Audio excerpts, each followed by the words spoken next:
What's up, guys? Ed O'Reilly back at you again from Cyber Search Global with some more interview tips for your next great interview coming up. So, this is step two, probably one of the most essential steps, and that's preparation. We're kicking off another NFL football season this year, and if you look at teams out there, they don't just sit there and go into the first game without being prepared. And you shouldn't be walking to an interview unless you're prepared. So, the following steps I'm going to kind of walk you through some things that might seem rhetorical, might seem like, of course I know that, but maybe it'll just validate some of the things that you're worried about. First and foremost, when it goes to an interview, you need to have yourself a very nice interview suit.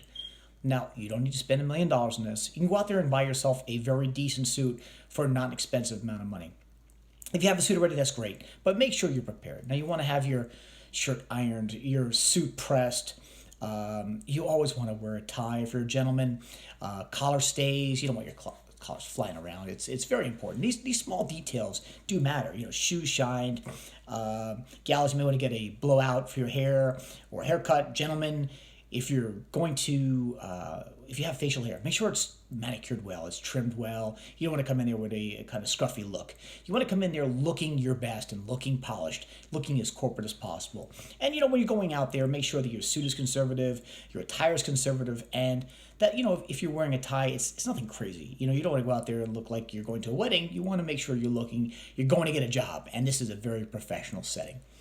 The next thing I will tell you is this, is that you need to carry multiple copies of your resume with you to every interview you go for.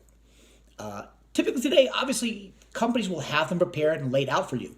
But in case they don't, something happens, printer jams, an interviewer walked into the room, they don't have your resume. What do you do? Well, hey, guess what? You're prepared. So I'd carry at least 4.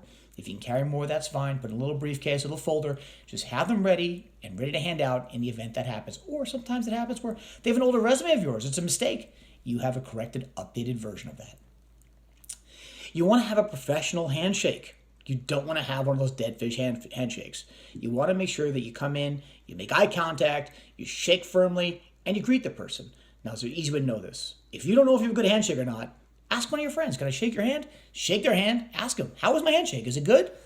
You want to make sure it's good. It's just something it's just the first step in meeting a person. Make eye contact and have a firm handshake. Body language, it's very critical. You want to sit up in your chair. You don't want to be slouched over. That's not a good look. You want to make sure your hands are open and wide. You don't want to keep them crossed because it just comes across as very closed off and very guarded. You want to come across as open and ready to kind of explain why you are the right person for this job. You want to get out there also and research the companies.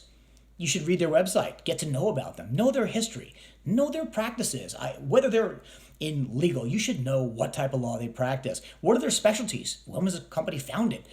Financial services, what exactly are they doing? Are they a banking firm? Are they more of a trading firm? What exactly is their niche? So you want to know about them because, trust me, the question is definitely coming. Why do you want to work for this firm? So you better have a pretty clear answer as to what that is, and better than just saying, hey, I'm just looking for a new opportunity. Nobody likes canned answers. You also want to research the people that you'll be meeting with. If you know the interviewers' names, it's good to do a little background on them. Check LinkedIn. It's a great way to go look at it. No problem. You're looking at a few profiles, getting some ideas what the person came from, and maybe you'll find some common ground there. And there's nothing wrong with building rapport that way. You find somebody who went to the same school as you. Hey, wow, we went to the same school. That's tremendous. Maybe you like the same interests, same hobbies, what have you. Just good things to know, things you can put out there as well. You want to make sure also that you read the job description thoroughly. You want to make sure you understand it. Don't glance at it and think, I got this. You need to make sure that you can articulate back to the interviewer why your skills match their description of exactly what they're looking for. Because trust me, they're looking for certainty in this hire. They want to be certain that the person they hire has the skills, and it's your job to make sure that you have the skills to do this job. One last thing I'm going to remind you is this. Interviews are important, yes, but they're not life and death. Trust me, there are more jobs in this world. Anybody that wants a job, that's hardworking, will get a job. So this is not the end of the world. The worst thing that can happen to you if you don't get the job after this interview, you're in the same spot you are right now. And trust me, good things are coming around the corner. And every interview is an opportunity for you to hone your skill and hone what you're doing as far as an interview process and understand the questions people are going to ask you. So just remember, it's not the end of the world. Go out there and be the best you possibly can be. And as they say, don't play prevent defense. Go for it. Be the best you out there, because I'm sure if you go out there and shine, you're going to get most of the jobs you go for. Look, we're going to talk a lot more in our next series, which is going to be every Tuesday, by the way. Tune in. Check us out on the Ozone at cybersearchglobal.com. We're on Twitter. We're on Instagram. We are on YouTube. So make sure that you check out our channels, follow us, and I'll put all that stuff below in the links.